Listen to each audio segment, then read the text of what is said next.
going on, everyone? My name's Rockerzzoom. Today we're talking about more of the 12 days of 2015. You already know it. And surprisingly, I'm not on my webcam. I'm on like an actual camera, and it looks pretty tight. I can see me in the corner there. But yeah, so this is my setup now. It looks messy over here, so that's why the camera's not on over there, obviously. But anyways, today's topic for the 12 days of 2015, day numero dos, is the fact that I have now corrected a wrong of my life. And that wrong is I have never, until last night, seen any of the original trilogy of Star Wars. I know. Stop. Shh. Okay, I've corrected it. I've seen them all. And now it's time to do the top 5 pros and top 5 cons of the original trilogy. Let's do this. By the way, this top 5 pros and cons will be very spoiler filled.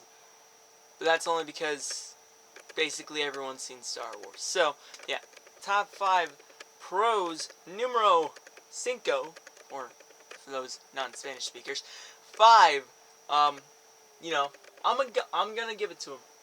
Number 5, the Ewoks. Because why not? Chris is a hater of them. Most people I know that watch Star Wars are a hater of them. But I love them. I love the Ewoks. The Ewoks are awesome. Everyone thought that they're just cute cuddly teddy bears that took down the friggin' Empire and stormtroopers and spears that went through stormtroopers' armors. Well, you never know, And it's so awesome.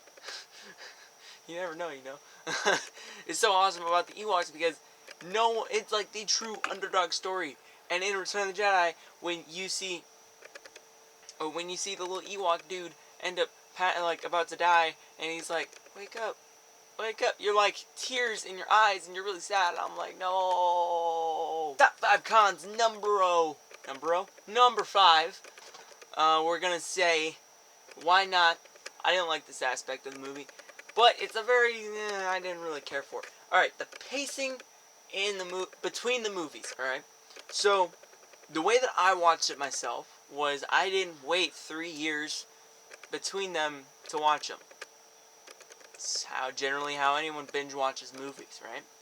So, I binge watched all 3 of them in a row, and the pacing between it's difficult to watch the 3 movies in a row because you kind of have to wait a while before you see, the next one and then the next one, because in the movie, Luke transforms from the first one being like, I want to learn about the Force.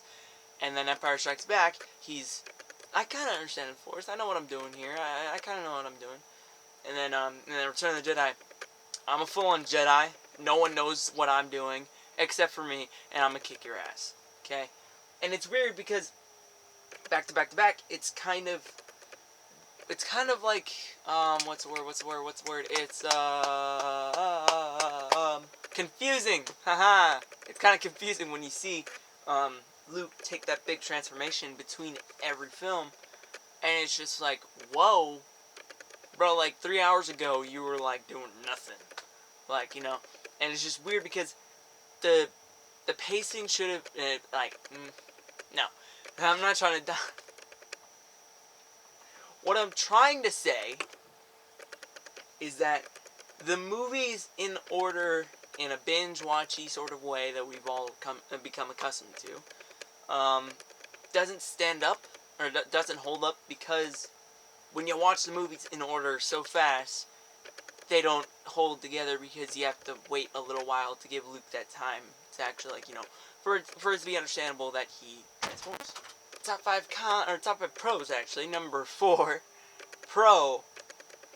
Freaking Darth Vader is so badass.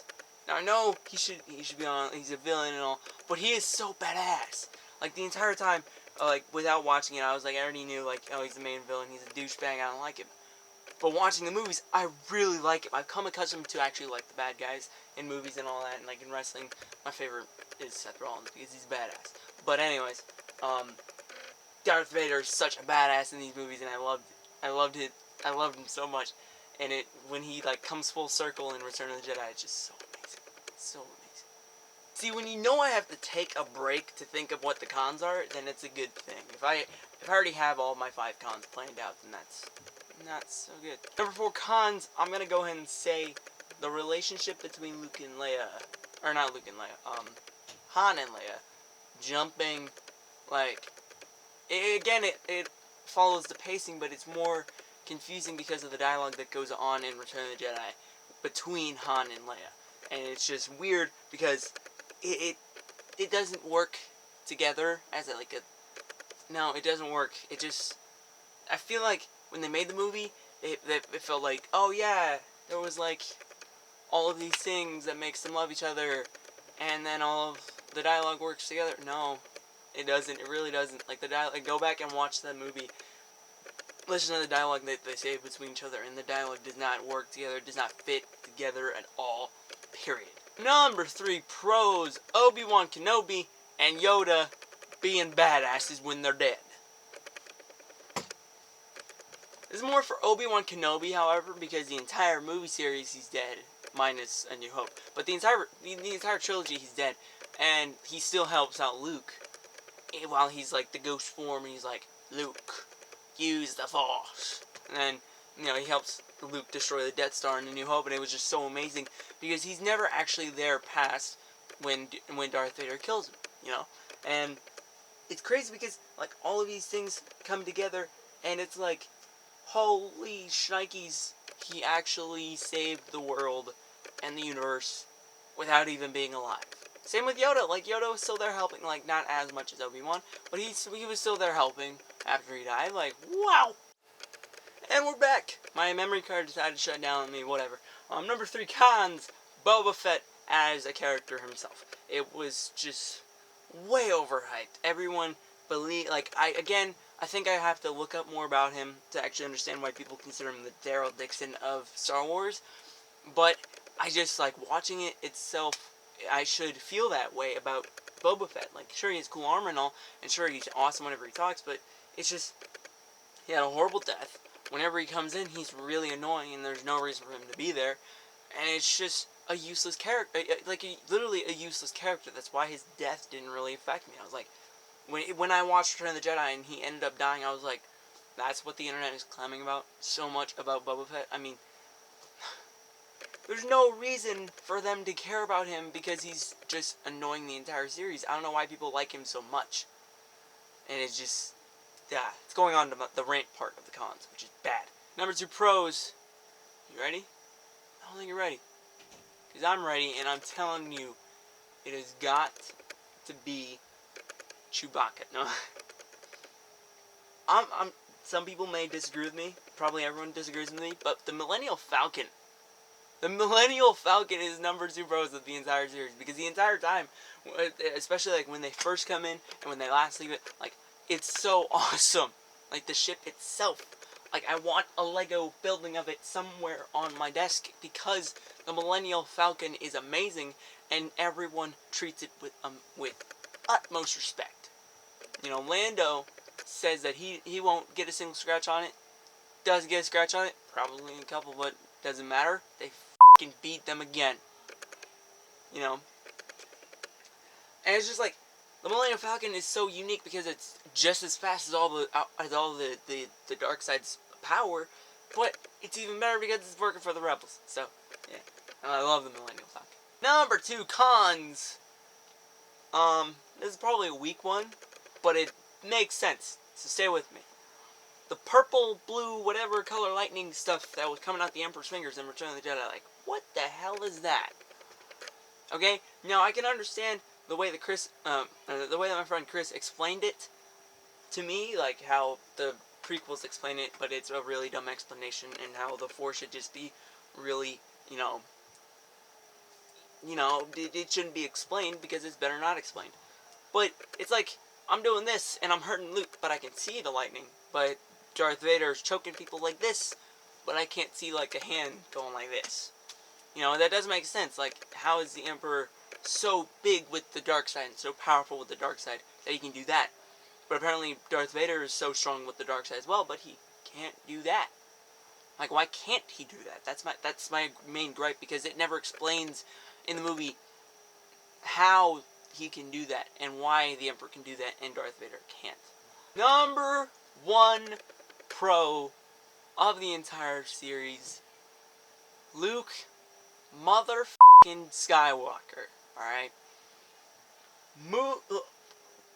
Look at the movie. Watch it again. Just imagine Luke Skywalker not being there at all.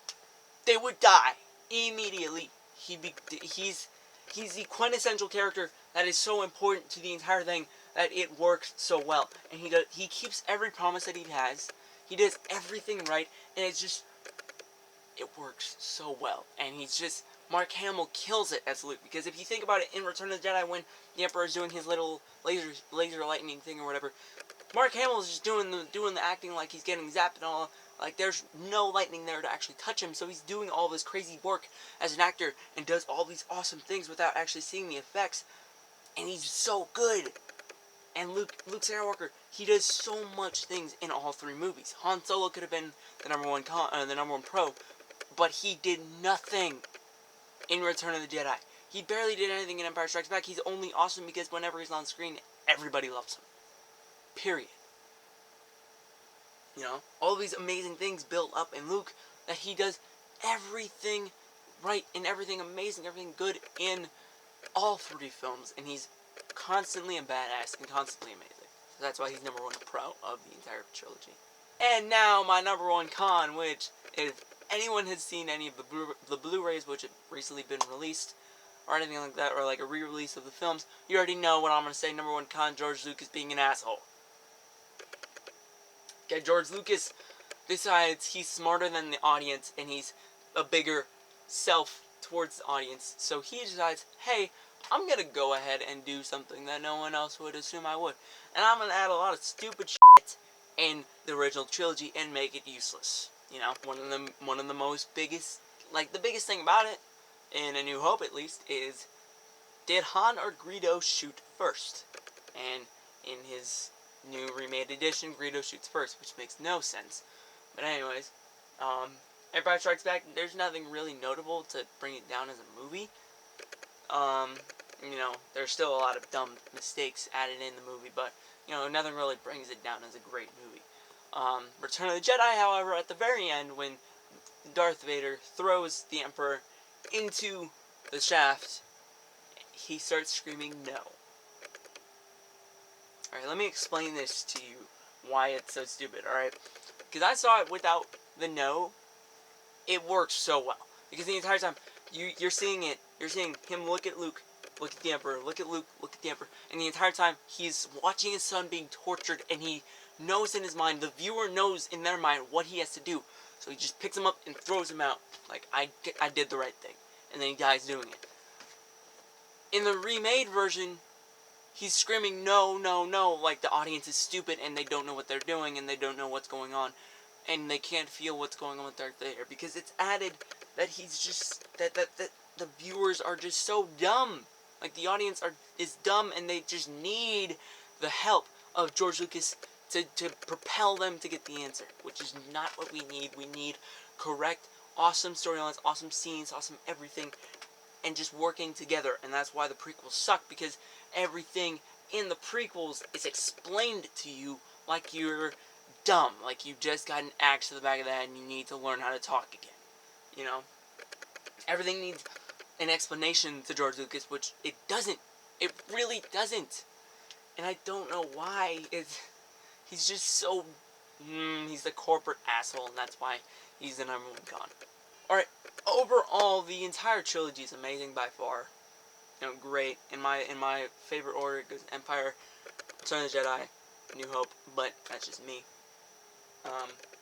You know, I liked all three of them a lot, and be sure to stay tuned for day 3, or whatever day, I don't know when I will be able to, but I'm going to watch Force Awakens, and that will be one of the days of 2015, reviewing The Force Awakens in a video. But that's going to be it for me. Thank you guys so much for watching this video. If you guys liked it, please leave a like down below, show your support, and subscribe for more daily content, and I'll see you in the next one. Do me a favor, have yourselves a damn good day, and peace!